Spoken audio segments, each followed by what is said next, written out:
Hello, എല്ലാ കൂട്ടുകാർക്കും ഇന്നത്തെ എപ്പിസോഡിലേക്ക് സ്വാഗതം. ഇന്ന് ഞാനിവിടെ ഉണ്ടാക്കി കാണിക്കുന്നത് നമ്മുടെ ഫ്രഞ്ച് ഫ്രൈസ് ആണ് കേട്ടോ. ചെറിയ കുട്ടികൾക്കും വലിയവർക്കൊക്കെ ഒരുപാട് ഇഷ്ടമുള്ള സാധനമല്ലേ, ചെറിയ കുട്ടികൾക്ക് പ്രത്യേകിച്ച് അല്ലേ, എല്ലാവർക്കും ഇഷ്ടമുള്ളൊരു സാധനമാണ്. അപ്പോൾ നമുക്ക് അതിന് വേണ്ടിയിട്ട് ഉരുളൻകിഴങ്ങ് നീളത്തിലുള്ള ഉരുളൻകിഴങ്ങ് എപ്പോഴും എടുക്കാൻ നോക്കാം കേട്ടോ. അപ്പോൾ എനിക്കിത് ഇത്രയും ഉരുളൻകിഴങ്ങാണ് ഇവിടെ കിട്ടിയിരിക്കുന്നത്. അപ്പോൾ നമുക്കിത് വെച്ചിട്ട് എങ്ങനെയും ഫ്രഞ്ച് ഫ്രൈസ് തയ്യാറാക്കാൻ നോക്കാം. ആദ്യം നമുക്കിതിൻ്റെ തൊലി കളഞ്ഞെടുക്കാം. നമുക്കിത് തോല് കളഞ്ഞെടുക്കാം കേട്ടോ. പിന്നെ ഒരു പീലർ വെച്ചിട്ട് തോല് കളയാം. എങ്ങനെ വേണമെങ്കിൽ നിങ്ങൾക്ക് കളയാം, കത്തി കൊണ്ട് ചിരണ്ടിയിട്ടോ എങ്ങനെ വേണമെങ്കിൽ കളയാം കേട്ടോ.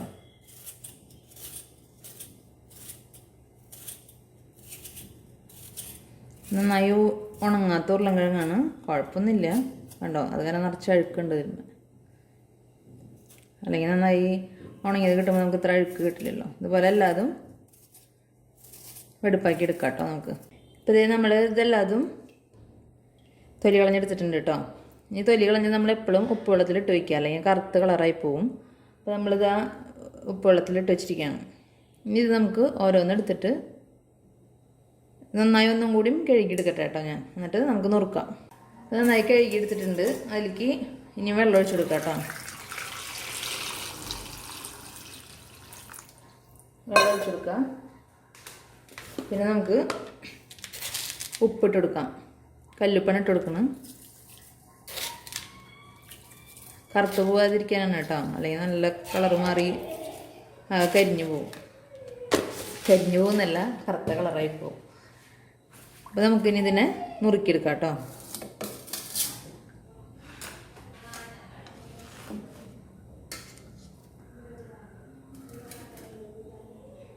അതിന് വേണ്ടി നമുക്ക് നീളത്തിൽ നുറുക്കണം.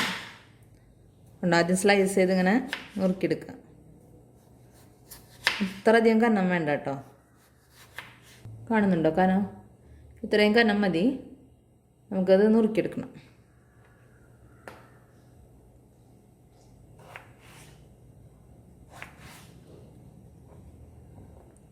കണ്ടോ, ഈ ഒരു കനത്തിൽ നുറുക്കിയെടുക്കാം കേട്ടോ. ചെറുതായാലൊന്നും കുഴപ്പമില്ല, നിങ്ങളെ നീളമുള്ളതിൽ എടുക്കാൻ നോക്കുക, അപ്പോൾ കാണാനൊരു ഭംഗി ഉണ്ടാവുമല്ലോ. ഇതുപോലെ എല്ലാതും നുറുക്കി നമ്മൾ ഇവിടെ സൈഡിൽ വെച്ചേക്കരുത്, അപ്പോൾ തന്നെ ഉപ്പുവെള്ളത്തിലിട്ട് കൊടുക്കുക, അല്ലെങ്കിൽ അത് കരിഞ്ഞു പോവും. കരിഞ്ഞു പോവല്ല, കറുത്ത് പോവും. നിങ്ങൾക്ക് വേണമെങ്കിൽ ഭംഗി വരുത്താനായിട്ട് ചിലവരത് ഈ സൈഡൊക്കെ ഇങ്ങനെ കട്ട് ചെയ്തിട്ട് ആക്കുന്നവരുണ്ട്. ഇതിപ്പോൾ നമ്മൾ വീട്ടിലേക്ക് ആകുമ്പോൾ ഇതേപോലെ ചെയ്യേണ്ട, നീളത്തിൽ അങ്ങോട്ട് അരിഞ്ഞെടുത്താൽ മതി, അല്ലെങ്കിൽ അതൊക്കെ വേസ്റ്റായി പോവില്ലേ, നമ്മൾ പിള്ളേർക്ക് കൊടുക്കാനല്ലേ. ഇപ്പോൾ നമ്മളെല്ലാതും നുറുക്കിയെടുത്തിട്ടുണ്ട് കണ്ടോ. ഇനി എന്ത് ചെയ്യണമെന്നറിയോ, ഇത് നന്നായി ഒരു 3-4 പ്രാവശ്യം കഴുകിയെടുക്കുക. കഴുകിയെടുക്കുമ്പോൾ ശ്രദ്ധിക്കുക, ഇത് ഒടിഞ്ഞു പോകാതിരിക്കാൻ കേട്ടോ. 3-4 പ്രാവശ്യം അതിൻ്റെ വെള്ളം അങ്ങനെ നന്നായി തെളിഞ്ഞ് വരുന്നവരെ നന്നായി കഴുകിയെടുക്കാം.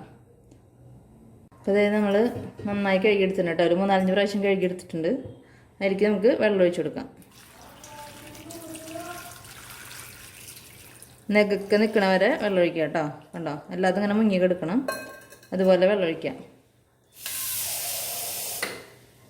കുറച്ചും കൂടി ഒഴിച്ചു കൊടുക്കണം. ഇതുപോലെ മുങ്ങി നിൽക്കണം കേട്ടോ. നമുക്ക് ഇതിലേക്ക് ആവശ്യത്തിന് ഉപ്പിട്ട് കൊടുക്കണം. ഇനി നമ്മൾ ഉപ്പിടില്ല, ഇപ്പോഴാണ് ഉപ്പിട്ട് വയ്ക്കുക. ഉപ്പിട്ടിട്ട് അടപ്പത്ത് വയ്ക്കുന്നത്. അപ്പോൾ ആവശ്യത്തിന് ഉപ്പിട്ട് കൊടുക്കുക. നിങ്ങൾക്കറിയാമല്ലോ, തിളച്ച് ഒരു കുറച്ച് നേരം കഴിയുമ്പോൾ അതിൽ എത്ര ഉപ്പുണ്ടെന്ന് നോക്കാം. വെള്ളത്തിൽ ഉപ്പ് നോക്കിക്കഴിഞ്ഞാൽ അറിയാൻ പറ്റും. പാകത്തിന് ഉപ്പ് വെള്ളത്തിലുണ്ടായി കഴിഞ്ഞാൽ അതുമ്പോൾ പിടിച്ചോളും കേട്ടോ. പിന്നെ ഇത് നമുക്ക് അടുപ്പത്തേക്ക് വയ്ക്കാം. ഞാനത് ഇൻഡക്ഷൻ മേലാണ് വയ്ക്കാൻ പോകുന്നത് കേട്ടോ. അപ്പോൾ നമുക്ക് വെച്ച് കൊടുക്കാം.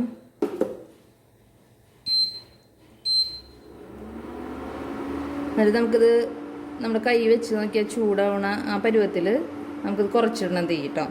അപ്പോൾ കൂട്ടി വയ്ക്കുക.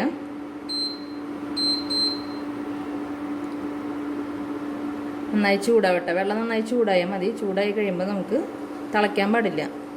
ചൂടായി കഴിയുമ്പോൾ നന്നായി കുറച്ചിട്ടിട്ട് ഒരു 5-8-10 മിനിറ്റോളം സിമ്മിലിട്ട് വയ്ക്കണം. അപ്പോൾ ഇതിൻ്റെ കൊഴുപ്പൊക്കെ നന്നായി സ്ട്രെച്ച് പോയി കിട്ടും. ഇപ്പോൾ ഇത് നന്നായി ചൂടായി തുടങ്ങിയിട്ടുണ്ട് കേട്ടോ. ചൂടാകുമ്പോഴേക്കും കണ്ടോ അതിൻ്റെ സ്റ്റാർച്ചൊക്കെ അങ്ങനെ പൊന്തി വരുന്നത് കണ്ടോ. ചൂടായി തുടങ്ങിയിട്ടുള്ളൂ. നമ്മളത് തൊട്ട് നോക്കുക. ചെറിയ ചൂടാകുമ്പോൾ നമുക്കത് സിമ്മിലേക്ക് ഇടാം കേട്ടോ.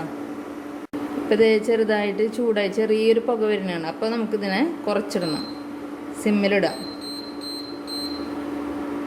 അപ്പോൾ ഇത് ഞാൻ ഏറ്റവും സ്ലോയിലിട്ട് വെച്ചിരിക്കുന്നത്.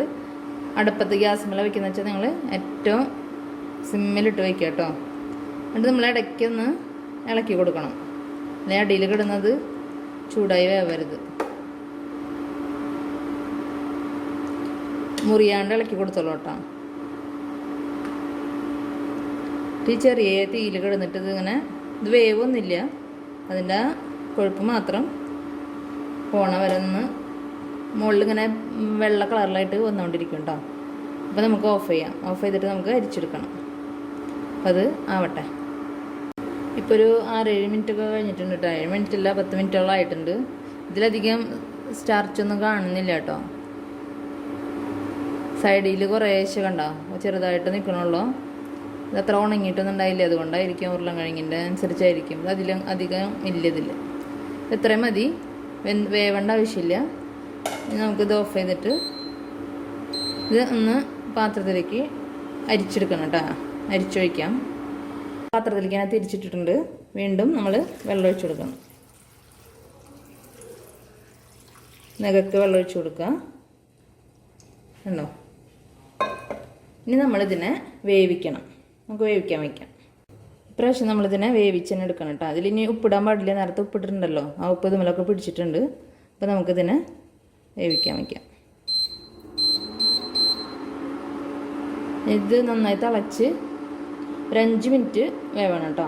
5 മിനിറ്റ് തന്നെ വെന്താൽ മതി. അധികം വെന്തുടഞ്ഞ് പോകാൻ പാടില്ല. ഞാൻ കാണിച്ചു തരാം അതിൻ്റെ പരുവം. അപ്പോൾ ഇത് തിളവൻ തുടങ്ങിയിട്ടുണ്ട് കേട്ടോ. തിളച്ചുകൊണ്ടിരിക്കുമ്പോൾ നമ്മൾ ഇടയ്ക്കിടയ്ക്ക് ഇങ്ങനെ മറിച്ച് കൊടുക്കണം കേട്ടോ, അല്ലെങ്കിൽ അടിയിലത്തെ നന്നായി വെന്ത് പോവും.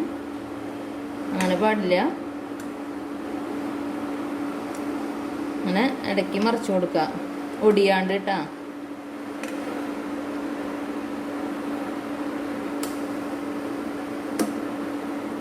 അങ്ങനെ 5 മിനിറ്റ് നമുക്ക് വേവിക്കാം. ഇടയ്ക്കിടയ്ക്ക് ഇളക്കി കൊടുക്കാൻ മറക്കരുത്. തള വന്നു കഴിഞ്ഞാൽ നമുക്ക് കുറച്ചിടാം കേട്ടോ. അപ്പോഴും തിളച്ചുകൊണ്ടിരിക്കണമല്ലോ. ആ തളയിൽ കിടന്ന് വേവട്ടെ കേട്ടോ. ഇപ്പം ഇതേ തിളച്ചിട്ട് ഒരു 5 മിനിറ്റ് ആയിട്ടുണ്ട് കേട്ടോ. ഇപ്പം നമ്മൾ ഇതിൽ നിന്ന് ഒരിടത്ത് ചില ഉരുളക്കിഴങ്ങ് വേവാൻ താമസം ഉണ്ടായിരിക്കുമല്ലോ. എന്നാലും 5 മിനിറ്റ് കൊണ്ട് ഏതാനും ഉരുളക്കിഴങ്ങ് വേവും, ചിലത് പെട്ടെന്ന് വേവും. അപ്പോൾ നിങ്ങൾ നോക്കുക കേട്ടോ. വെന്തുടഞ്ഞു കഴിഞ്ഞാൽ ഇത് ആക്കാൻ പറ്റില്ല. താഴെ വീണുപോയി. അപ്പോൾ നമ്മളിത് ഇങ്ങനെ പിടിച്ചിട്ടുണ്ടല്ലോ. നമ്മളിതിങ്ങനെ എടുത്തിട്ട് ഇങ്ങനെ ഒടിച്ച് നോക്കാം.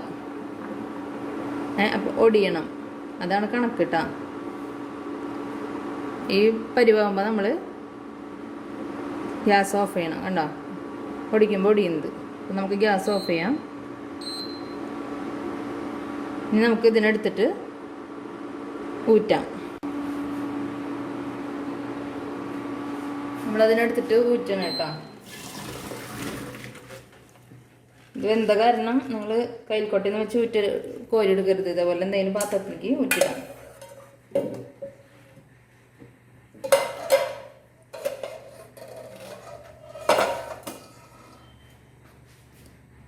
കണ്ടോ, വെള്ളം വന്ന് കഴിയുമ്പോൾ അപ്പം തന്നെ നമ്മൾ ഇതിനെടുത്ത് ഒരു പാത്രത്തിൽ പരത്തി വെക്കണം, അല്ലെങ്കിൽ വേവ് കൂടും കേട്ടോ.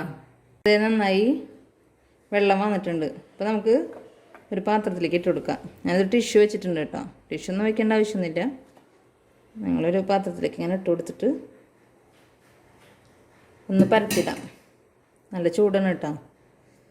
2 പാത്രത്തിൽ വേണമെങ്കിൽ 2 പാത്രത്തിലാക്കിയിട്ട് നിങ്ങൾ ക്വാണ്ടിറ്റി അനുസരിച്ച് അങ്ങനെ ചെയ്യാം കേട്ടോ. നന്നായി പരന്ന് കിടക്കണം. നമുക്കത് ഫാനിൻ്റെ ചുവട്ടിൽ കൊണ്ടുവയ്ക്കാം. ഇപ്പോൾ 2 പാത്രത്തിലിടുന്ന വെച്ചാൽ ഫാനിൻ്റെ ചുവട്ടിൽ വയ്ക്കേണ്ട ആവശ്യമില്ല. ഇപ്പോൾ ഇതുപോലെ ചെറിയ പാത്രത്തിലൊക്കെ വയ്ക്കുകയെന്ന് വെച്ചാൽ ഫാനിൻ്റെ ചുവട്ടിൽ കൊണ്ടുവയ്ക്കാം. ഫാനിൻ്റെ ചുവട്ടിൽ വെച്ച് ചൂടാറുമ്പോൾ നമുക്കെടുത്ത് ഫ്രിഡ്ജിൽ വയ്ക്കണം കുറച്ച് നേരം കേട്ടോ. അപ്പോൾ ഇത് നന്നായി ചൂടാറിയിട്ടുണ്ട് കേട്ടോ. ഇനി നമുക്കിത് വറുത്ത് കോരണം. അതിന് വേണ്ടി ഞാൻ ചീനച്ചട്ടി വെച്ചിട്ടുണ്ട്. അതിലേക്ക് ഓയിൽ ഒഴിച്ച് കൊടുക്കുക. വെളിച്ചെണ്ണ വേണ്ട, ഓയിൽ ഒഴിച്ചാൽ മതി. അല്ലെങ്കിൽ വെളിച്ചെണ്ണയുടെ ടേസ്റ്റ് നമുക്ക്. ഞാനിവിടെ സൺഫ്ലവർ ഓയിലാണ് ഒഴിച്ചെടുക്കണം കേട്ടോ. വറുക്കാൻ ആവശ്യമുള്ളത് ഒഴിച്ചു കൊടുക്കാം. ഡീപ്പ് ഫ്രൈ ചെയ്യണമെന്ന് അറിയാമല്ലോ എല്ലാവർക്കും. ഇത്ര ഒഴിച്ച് കൊടുക്കുന്നുണ്ട്. ഇനി നന്നായി ചൂടാവട്ടെ. നിങ്ങൾക്ക് ഇതിലേക്ക് വേണമെങ്കിൽ കുറച്ച് മഞ്ഞൾപ്പൊടി ഇട്ട് കൊടുക്കാം കേട്ടോ, ഇഷ്ടമുള്ളവർക്ക്. കാരണം ഒരു ചെറിയ കളറ് കിട്ടും. ചെറുതായിട്ട് ഇട്ടെടുത്താൽ മതി, അപ്പോൾ നല്ലൊരു കളറ് കിട്ടും. അല്ലെങ്കിൽ നിങ്ങൾ വെറുതെ തന്നെ വളർത്ത് പോരാ, എന്നാലും കളറൊക്കെ ഉണ്ടാവും അത്യാവശ്യത്തിന്. അപ്പോൾ ഇത് നിങ്ങൾ ചെയ്ത് നോക്കുക. അപ്പോൾ ഫ്രഞ്ച് ഫ്രൈസ് കാണാനൊരു ഭംഗിയുണ്ടായിരിക്കും. അപ്പോൾ ഇത് നന്നായി വരിഞ്ഞിട്ടുണ്ട് കേട്ടോ. സൗണ്ട് കേട്ടോ, നന്നായി ആയിട്ടുണ്ട്. നമുക്കിത് വറുത്ത് പോരാം.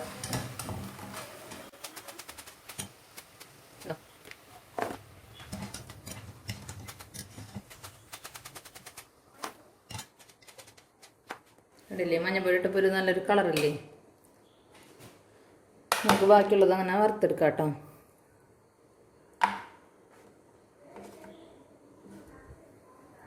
ഇതാ അങ്ങനെ പിടിച്ച് പൊട്ടിക്കുമ്പോൾ ഇതിൻ്റെ ഉള്ളിൽ കണ്ടോ,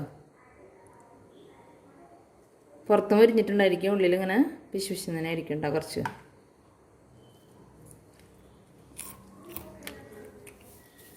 എല്ലാം അതങ്ങനെ വറുത്ത് പോരാ കേട്ടോ. അപ്പോൾ നിങ്ങൾ ഫ്രഞ്ച് ഫ്രൈസ് എല്ലാവരും തയ്യാറാക്കി നോക്കാം കേട്ടോ. കണ്ടോ? അപ്പോൾ എല്ലാവർക്കും ഇഷ്ടപ്പെടാനും ലൈക്ക് ചെയ്യുക, കമൻറ്റ് ചെയ്യുക, സബ്സ്ക്രൈബ് ചെയ്യുക, തൊട്ടടുത്തുള്ള ബെല്ലൈക്കൺ കൂടി ക്ലിക്ക് ചെയ്യുക കേട്ടോ. നിങ്ങളെപ്പോഴും ശ്രദ്ധിക്കുക, ഫ്രിഡ്ജിൽ വെച്ചിട്ട് മാത്രം വറുത്തെടുക്കുക കേട്ടോ. നമുക്ക് ഇപ്പോൾ നിങ്ങൾക്ക് മയോണൈസ് കൂട്ടിയിട്ടോ അല്ലെങ്കിൽ സോസ് കൂട്ടിയിട്ടോ കുട്ടികൾക്ക് എങ്ങനെ ഇഷ്ടമെന്ന് വെച്ചാൽ അതുപോലെ ഉണ്ടാക്കി കൊടുക്കുക.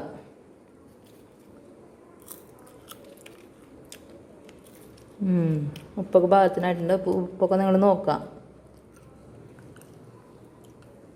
അപ്പോൾ അടുത്ത എപ്പിസോഡിൽ നമുക്ക് മറ്റൊരു റെസിപ്പിയുമായി കാണാം.